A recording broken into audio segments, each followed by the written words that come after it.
Hello to all students. हम आज एक बहुत महत्वपूर्ण वीडियो लेकर आपके सामने आए हैं और उसका नाम है म्यूटेशन। सबसे पहले आपको यह मालूम होना चाहिए कि म्यूटेशन टर्म किसने दिया। तो म्यूटेशन टर्म सबसे पहले ह्यूगो डी व्राइस करके साइंटिस्ट था, उन्होंने दिया था। और ये जो ह्यूगो डी व्राइस ने टर्म म्यूटेशन कब दिया, जब वो स्टडी कर रहे थे एक प्लांट को जिसका कि नाम था इवनिंग प्राइमरोज, या जिसको कि हम बोलते हैं ओइनोथेरा लेमार्कियना। और उन्होंने क्या बताया कि म्यूटेशन क्या है। तो mutations are sudden phenotypic changes which are heritable. Mutation क्या होते हैं? अचानक होने वाले लक्षण प्रारूपिक परिवर्तन जो कि कैसे होते हैं, दैट इज हेरिटेबल होते हैं। ओके। और साथ के साथ आपको यह भी मालूम होना चाहिए कि यूनिट ऑफ म्यूटेशन क्या है, उत्परिवर्तन की इकाई क्या है। तो उत्परिवर्तन की इकाई को हम क्या कहते हैं? म्यूटोन कहते हैं। अब देखिए ये टॉपिक कितना महत्वपूर्ण है। आपने एक इवोल्यूशन वाला टॉपिक पढ़ा होगा, इवोल्यूशन यानी कि विकास जो है, राइट। उसके अंदर आप देखते हो अलग अलग थ्योरीज पढ़ते हैं हम लोग, लेमार्किज्म पढ़ते हैं, डार्विनिज्म पढ़ते हैं। लेकिन अब ये क्लियर हो चुका है कि इवोल्यूशन के लिए सबसे पोटेंट फोर्स, यानी कि इवोल्यूशन के लिए सबसे बड़ा जो फोर्स रहा होगा वो कौन सा रहा होगा? दैट इज उत्परिवर्तन, राइट। यानी कि उत्परिवर्तन से क्या हुआ है? इवोल्यूशन हुआ है। मोर एंड लेस अब ये एक्सेप्ट हो चुका है। और उत्परिवर्तन की जो लेटेस्ट थ्योरी है वो कौन सी? Mutation theory. And this mutation theory was given by the Hugo de Vries to explain the phenomenon of the evolution. और आप जानते हैं कि ह्यूगो डी व्राइस ने ये जो थ्योरी बनाई थी, ये थ्योरी भी किसके ऊपर बेस्ड थी? उन्होंने स्टडी की थी किसके ऊपर? ओइनोथेरा लेमार्कियना के ऊपर, यानी कि इवनिंग प्राइमरोज के ऊपर उन्होंने स्टडी की थी। ओके। अब एक्चुअली क्या होता है म्यूटेशन में? होता क्या है बेसिकली? तो म्यूटेशन में हमेशा ध्यान रखिए, म्यूटेशन से डीएनए अनुक्रम में क्या आता है? परिवर्तन आता है। Always remember, mutation cause alteration in DNA. और आप जानते हैं कि यदि डीएनए के अंदर कोई परिवर्तन आ गया, डीएनए के अंदर कोई ऑल्टरेशन आ गया, तो नेचुरल है कि उससे क्या बदलाव आ जाएगा? जीनोटाइप बदल जाएगा। और नेचुरल है कि जब जीनोटाइप बदल जाएगा तो क्या बदल जाएगा? फिनोटाइप बदल जाएगा, जीव का फिनोटाइप भी बदल जाएगा। हम ये कहना चाहते हैं म्यूटेशन से क्या होता है। तो म्यूटेशन से जो डीएनए अनुक्रम होते हैं उनके अंदर ऑल्टरेशन आ जाता है, उससे जीनोटाइप बदल जाता है जीव का। और जब जीनोटाइप बदल जाता है तो क्या हो जाता है? फिनोटाइप भी बदल जाता है। हम ये भी कह सकते हैं कि जो म्यूटेशंस होते हैं ये क्या करते हैं? डीएनए में वेरिएशंस उत्पन्न करते हैं। Mutation cause variation in DNA. ये डीएनए के अंदर उत्परिवर्तनों को क्या करते हैं? उत्पन्न करते हैं। म्यूटेशन से संबंधित साइंटिस्ट केवल ह्यूगो डी व्राइस ही नहीं है। मैं एक साइंटिस्ट का नेम यहां पर लिखा हुआ है, that is non as the Darwin. Darwin ने म्यूटेशंस को स्पोर्ट्स कहा था। डार्विन ने म्यूटेशंस को क्या कहा? स्पोर्ट्स कहा। अब ये स्पोर्ट्स क्यों कहा? तो डार्विन ने बताया कि जितने भी जो न्यू करेक्टर्स होते हैं, न्यू ट्रेड्स होते हैं, न्यू विशेषक होते हैं, वो एकदम से सडनली क्या हो जाते हैं? अपीयर हो जाते हैं। और ये जो न्यू ट्रेड्स हैं या जो न्यू लक्षण है जो अचानक से प्रकट हो जाते हैं, उसका मूल कारण क्या है? उत्परिवर्तन है। और इन्हीं उत्परिवर्तनों को डार्विन ने क्या नाम दिया? स्पोर्ट्स नाम दिया। ओके। नाउ ये तो देखिए म्यूटेशन टर्म तो बहुत बाद में आया था, 1900 के अंदर आया था। लेकिन सबसे पहले, बहुत पहले 1791 के अंदर, मैं यहां पर नोट कर दूं 1791 में एक इंग्लैंड का एक किसान था जिसका कि नाम था सेटराइट। इंग्लैंड का एक किसान था जिसका कि नाम था सेटराइट। उन्होंने सबसे पहले जीन उत्परिवर्तन को रिकॉर्ड किया। और उन्होंने क्या देखा कि जब वो किसान सेटराइट अपने भेड़ के काफिले को एक स्थान से दूसरे स्थान पर लेकर जा रहा था, तो उसने एक ऐसी भेड़ को देखा जिसकी पिछली टांगे क्या थी? छोटी थी।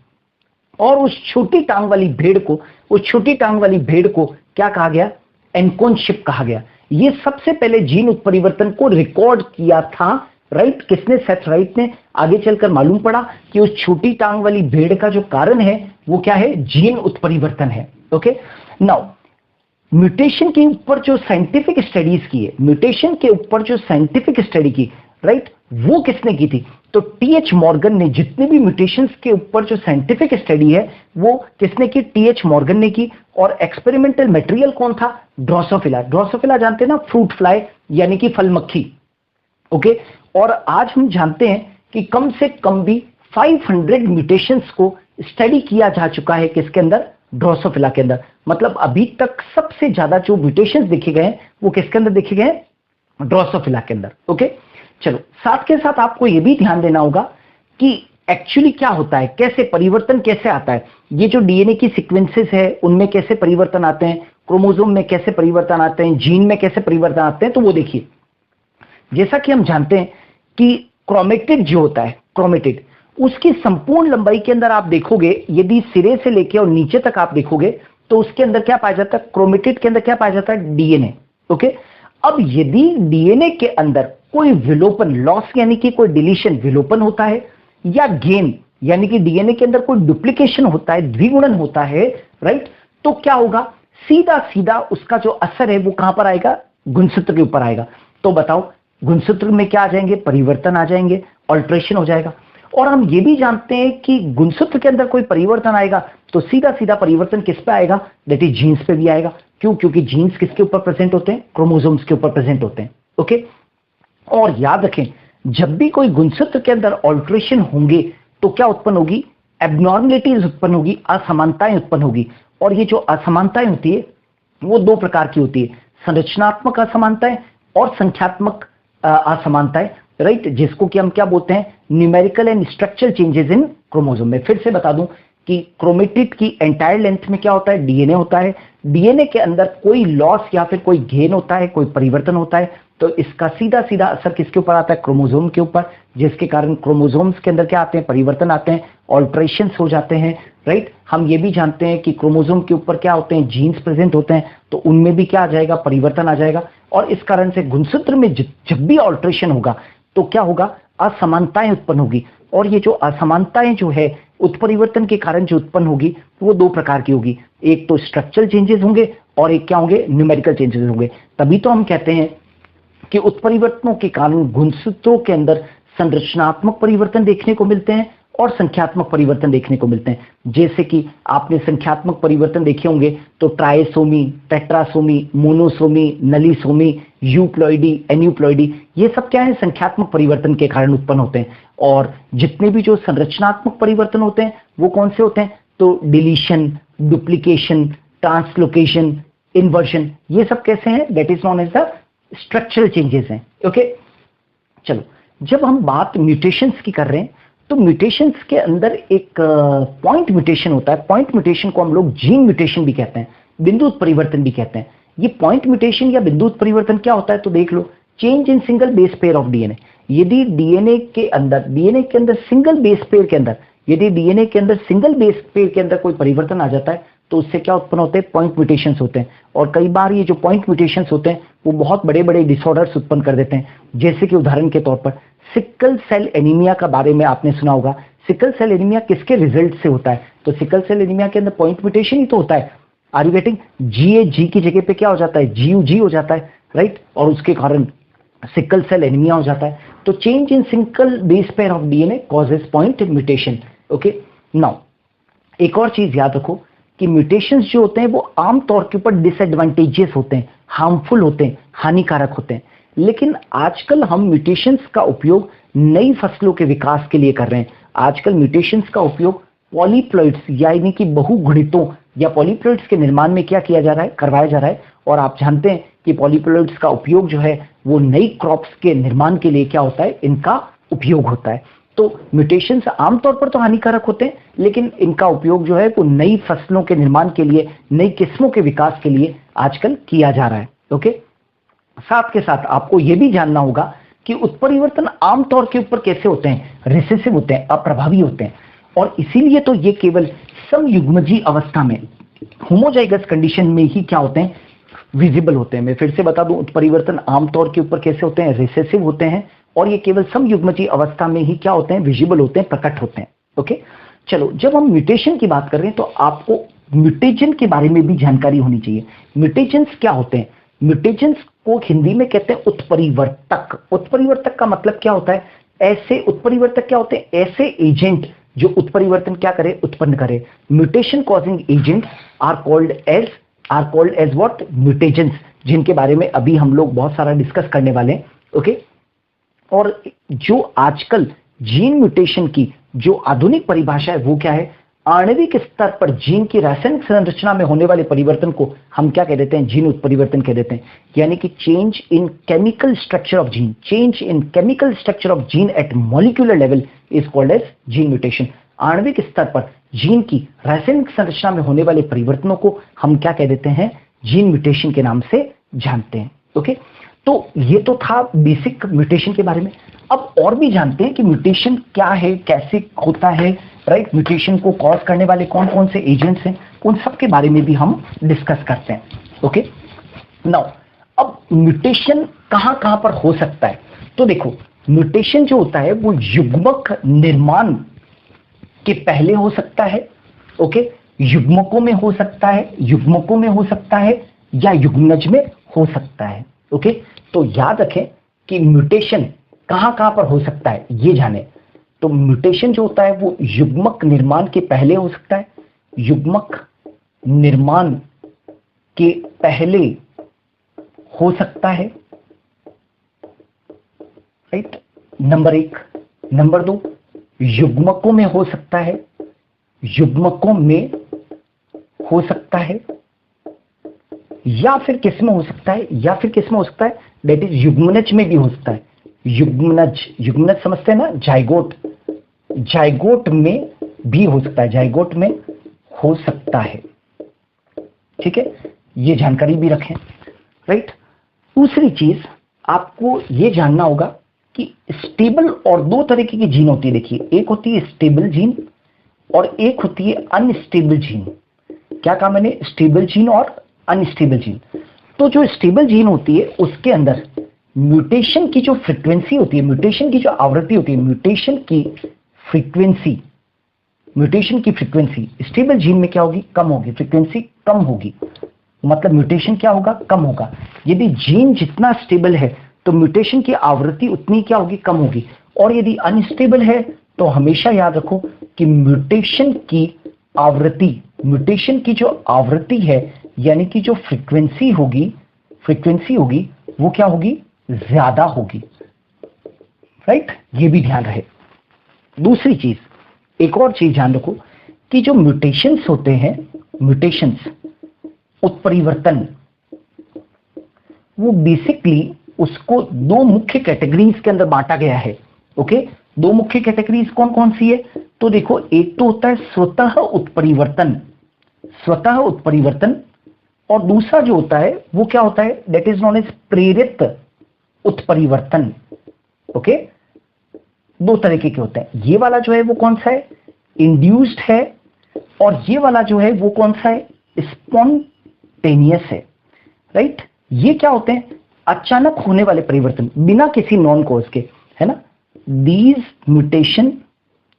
Mutation arise suddenly, these mutations arise suddenly without any known cause, बिना किसी विशिष्ट कारण के। मैं हिंदी में भी बोल दूं इसको, बिना किसी विशिष्ट कारण के अचानक से स्वतः ही जो उत्परिवर्तन उत्पन्न हो जाए उसको हम क्या बोलते हैं?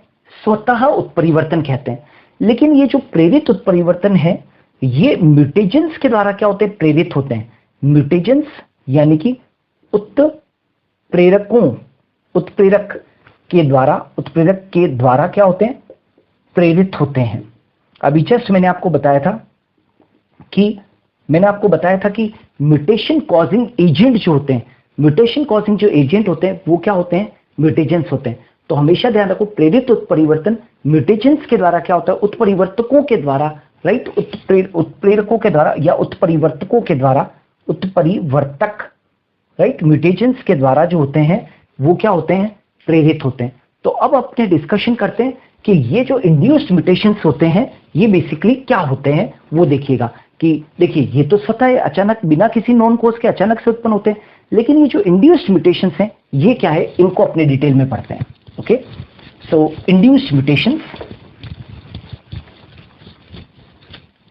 Now see here, induced mutations,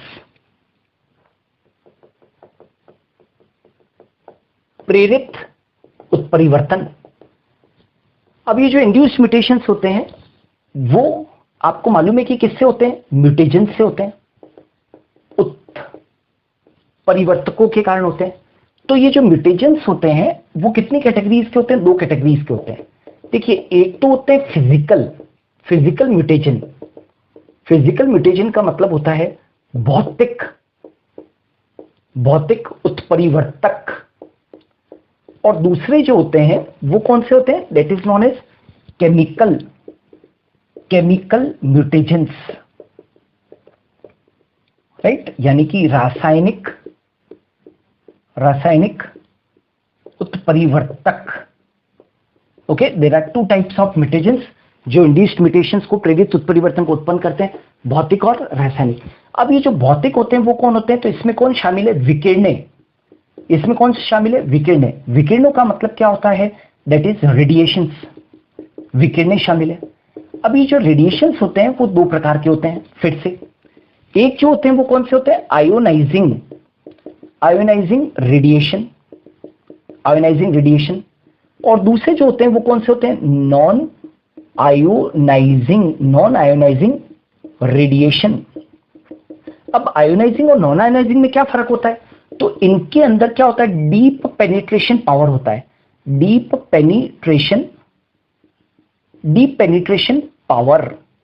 penetration power का मतलब होता है उच्च भेदन क्षमता।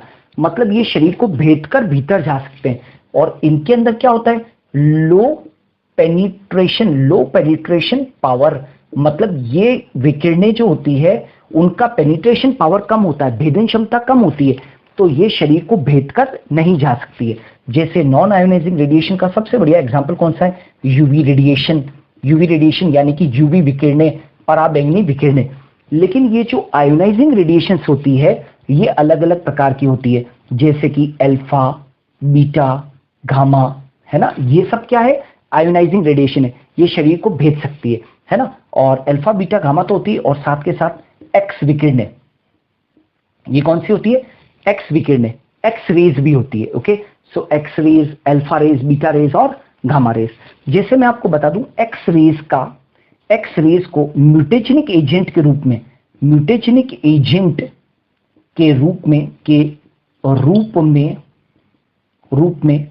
राइट, मुलर नाम का एक साइंटिस्ट था।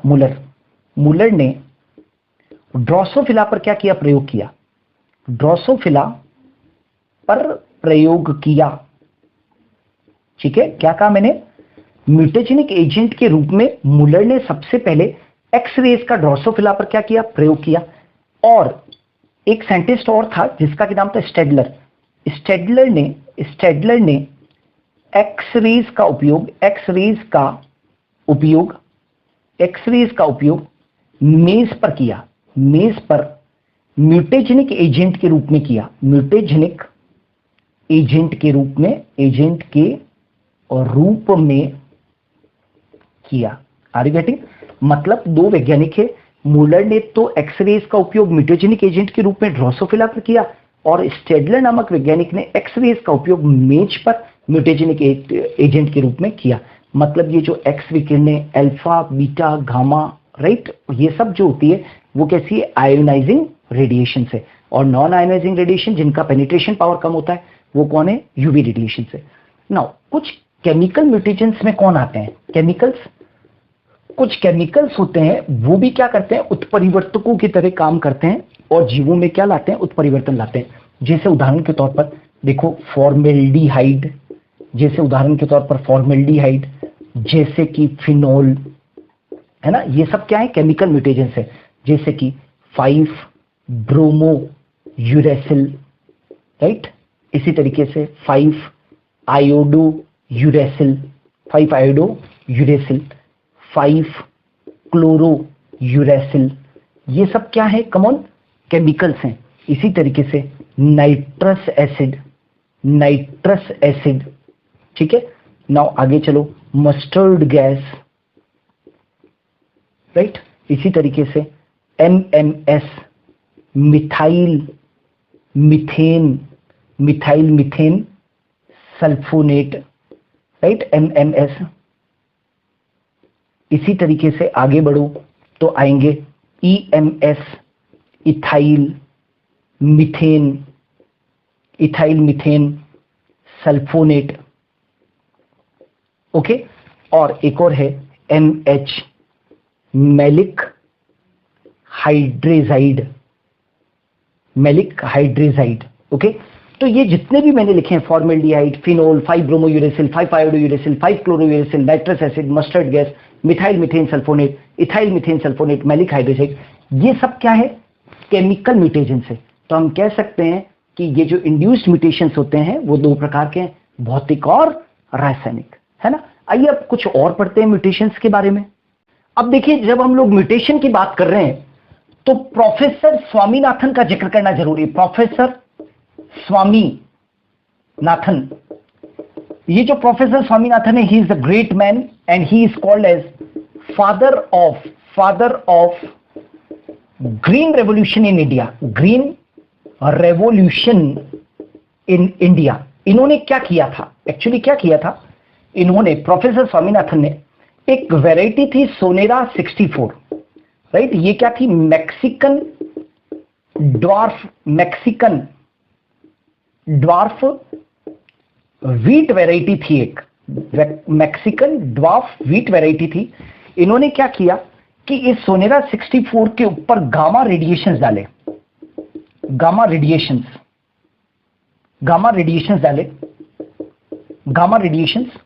और इसके अंदर गामा रेडिएशंस के कारण इनमें क्या उत्पन्न हुआ? म्यूटेशन उत्पन्न हुए, और इस म्यूटेशन से एक न्यू वैरायटी बनी, न्यू वैरायटी का निर्माण हुआ। और आप जानते हैं कि उस न्यू वैरायटी का जो निर्माण हुआ उसने पूरे के पूरे विज्ञान जगत के अंदर तहलका मचा दिया था, और उस वैरायटी का नाम था शरबती सोनेरा।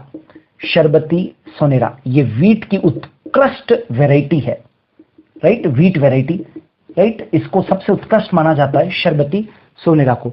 तो ये जो शरबती सोनेरा है, ये म्यूटेशन की ही क्या देन है? तो मैंने आपको कहा था नई किस्मों के विकास के लिए आजकल म्यूटेशंस का क्या हो रहा है? उपयोग हो रहा है। तो प्रोफेसर स्वामीनाथन को इसीलिए तो कहा गया था father of green revolution in India. इसी तरीके से कुछ वैरायटीज जो है म्यूटेशन से कुछ न्यू वैरायटीज को बनाया गया, न्यू वैरायटीज को म्यूटेशन से बनाया गया है ना। जैसे कि राइस है, जैसे कि उदाहरण के तौर पर शुगर केन है ना, शुगर केन, इन सब में भी म्यूटेशन से, और भी बहुत सारी वैरायटीज जो है वो हम लोगों ने म्यूटेशंस के कारण क्या है? उत्पन्न की है। ओके, नाउ अब आ जाते हैं कि हमको ये पढ़ना है कि mutation at molecular level, mutation at molecular level यानी कि आणविक स्तर पर उत्परिवर्तन। कि जो म्यूटेशन एट मॉलिक्यूलर लेवल होते हैं, आणविक स्तर के ऊपर जो उत्परिवर्तन होते हैं वो कितने प्रकार के होते हैं? तो ये जो आणविक स्तर के ऊपर उत्परिवर्तन है वो बेसिकली दो प्रकार के होते हैं। एक जो होता है वो तो क्या होता है? ट्रांजिशन, और दूसरे जो होते हैं वो क्या होते हैं? ट्रांसवर्जन्स होते हैं, राइट। वापस से बोल रहा हूं, आणविक स्तर पर जो उत्परिवर्तन होते हैं वो दो प्रकार के होते हैं, राइट। ट्रांजिशन को हिंदी में बोलते हैं संक्रांति, और ट्रांसवर्जन को हम बोलते हैं अनुपथन। अब ये क्या होता है, राइट। तो म्यूटेशन एट मॉलिक्यूलर लेवल को कॉज कौन करते हैं? तो बहुत सारे एजेंट्स होते हैं, जैसे कि 5-ब्रोमोयूरेसिल, है ना, 5-ब्रोमोयूरेसिल, 5-आयोडोयूरेसिल, राइट, एक्सेट्रा। तो कई सारे एजेंट्स होते हैं, उनके द्वारा ये क्या होते हैं? म्यूटेशंस उत्पन्न होते हैं। अब ट्रांजिशन का मतलब क्या होता है?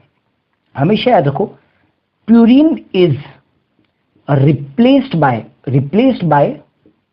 प्यूरिन, बड़ा सिंपल सा है। Purine is replaced by purine and pyrimidine is replaced by pyrimidine। Are you getting? मतलब क्या हुआ? प्यूरिन को जब प्यूरिन प्रतिस्थापित करे और pyrimidine को pyrimidine प्रतिस्थापित करे, तो ऐसे मॉलिक्यूलर म्यूटेशन को हम क्या कहते हैं? संक्रांति। अच्छा, ये यहां पर साइड में लिख देता हूं। प्यूरिन कौन कौन से होते हैं भैया? ए और जी, और पायरिमिडीन्स जो होते हैं वो कौन से होते हैं? तो वो कैसे होते हैं? ए और ये कौन से होते हैं? सी और क्या होते हैं? टी, सी और टी। क्लियर? तो जब प्यूरिन को प्यूरिन प्रतिस्थापित करे और pyrimidine को pyrimidine प्रतिस्थापित कर दे, तो ये तो म्यूटेशंस बेस पेयर लेवल के ऊपर हो रहे हैं ना, तो इनको क्या बोलते हैं? Transition.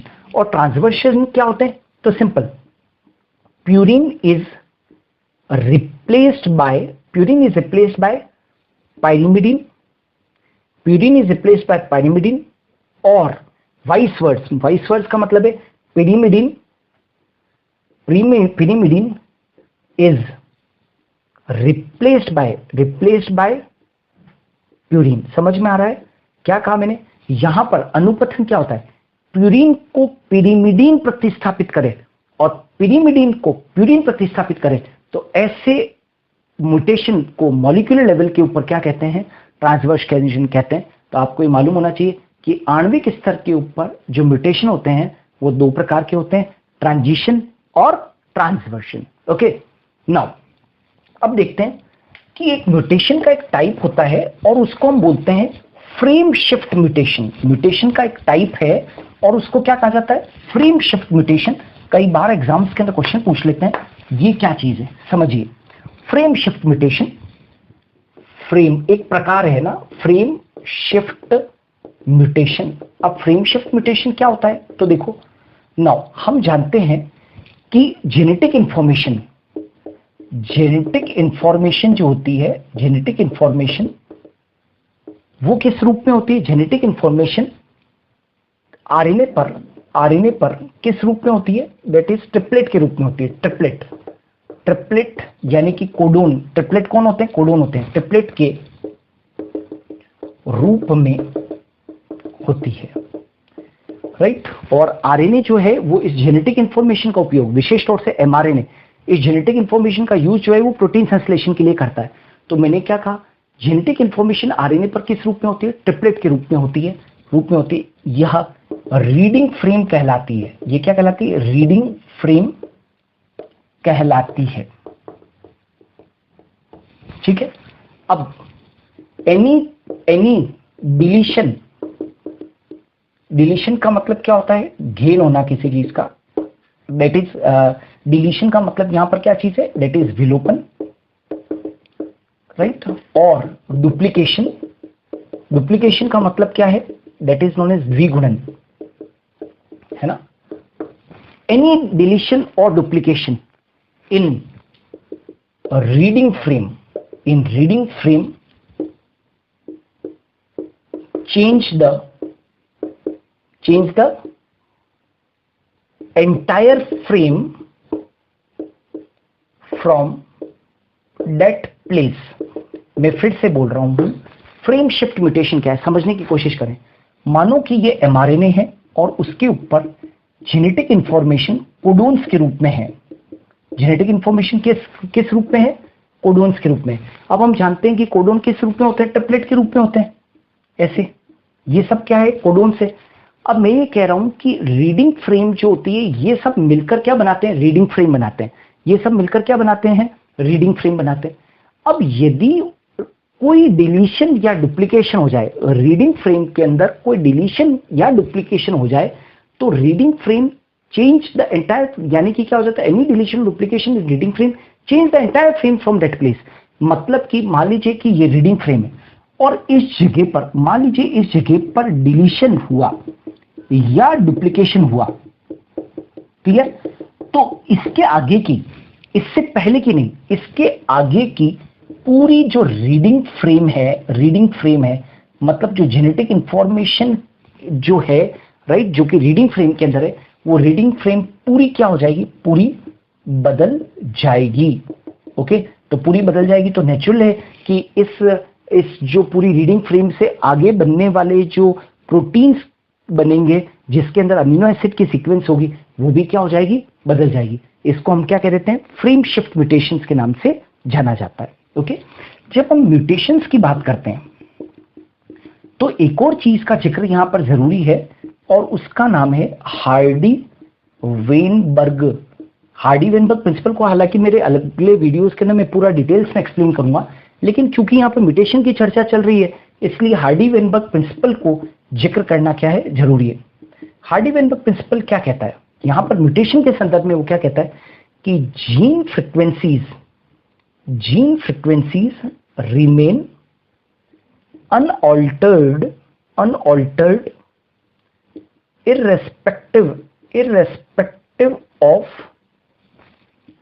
dominant and recessive relationship, irrespective of dominant and recessive relationship. क्या कहा मैंने? देखिए, gene frequencies remain unaltered irrespective of dominant and recessive relationship. मतलब कि जो जीन की आवृत्तियां होती है वो कभी बदलती नहीं है, वो डोमिनेंट और रिसेसिव रिलेशनशिप के ऊपर निर्भर नहीं करती है। मतलब क्या हुआ? इस बात का मतलब क्या हुआ? Those mutations which are not dominant,